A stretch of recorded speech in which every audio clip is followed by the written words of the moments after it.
बूढ़े माँ बाप का सम्मान करना चाहिए। एक 80 वर्ष व्यक्ति अपने 45 वर्ष उच्च शिक्षित बेटे के साथ अपने घर में सोफे पर बैठा था। अचानक उनकी खिड़की पर एक कौवा बैठ गया।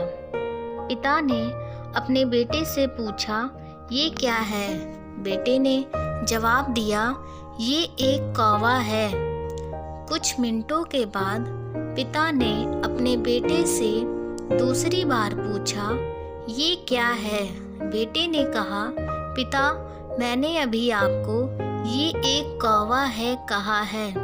थोड़ी देर के बाद बूढ़े पिता ने फिर से अपने बेटे से तीसरी बार पूछा, ये क्या है? इस समय बेटे के स्वर में कुछ जलन महसूस हुई। तब उसने अपने पिता से झुंझलाते हुए बोला, ये एक कौवा है, एक कौवा। थोड़ी देर के बाद पिता ने फिर से अपने बेटे से चौथी बार पूछा, ये क्या है? इस बार बेटा अपने पिता पर चिल्लाया, आप मुझसे बार बार एक ही सवाल क्यों पूछते रहते हैं? हालांकि मैंने आपको कई बार बता चुका हूँ कि ये एक कौवा है।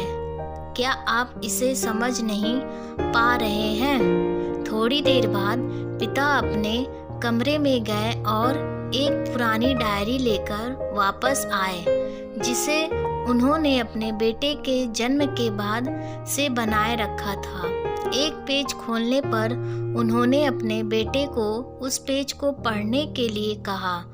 जब बेटे ने इसे पढ़ा तो निम्नलिखित शब्द डायरी में लिखे थे, आज मेरा 3 साल का छोटा बेटा सोफे पर मेरे साथ बैठा था जब खिड़की पर एक कौवा बैठा था।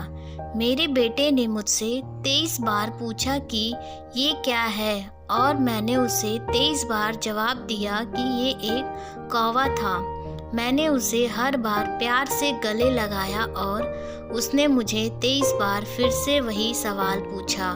मुझे इस बात से बिल्कुल भी चिढ़ नहीं हुई कि मैंने अपने मासूम बच्चे के लिए प्यार महसूस किया है, जबकि छोटे बच्चे ने उससे 23 बार पूछा, ये क्या है?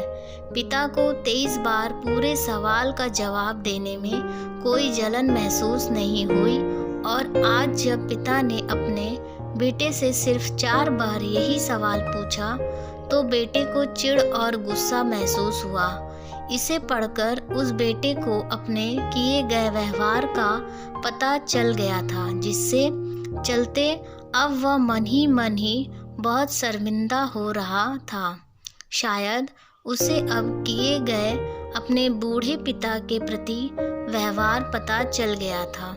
इसलिए यदि आपके माता पिता जब बुढ़ापे में होते हैं, उन्हें ना तो पीछे छोड़ें और ना ही उन्हें एक बोझ के रूप में देखें, बल्कि उनके साथ एक दयालु शब्द बोले, शांत, आज्ञाकारी, विनम्र और उनके प्रति दयालु बने। अपने माता पिता के प्रति विचारशील रहें। आज इस बात को कहें, मैं अपने माता पिता को हमेशा खुश देखना चाहता हूँ। जब से मैं छोटा बच्चा था, उन्होंने मेरी देखभाल की। उन्होंने हमेशा मुझ पर अपने निस्वार्थ प्रेम की वर्षा की है। उन्होंने आज समाज में मुझे एक व्यक्ति के रूप में प्रस्तुत करने के लिए तूफान और गर्मी को देखे बिना सभी पहाड़ों और घाटियों को पार किया। भगवान से प्रार्थना करें, मैं अपने बूढ़े माता पिता की सर्वोत्तम तरीके से सेवा करूंगा। मैं अपने प्यारे माता पिता को सभी अच्छे और दयालु शब्द कहूँगा, चाहे वो कैसे भी व्यवहार करें।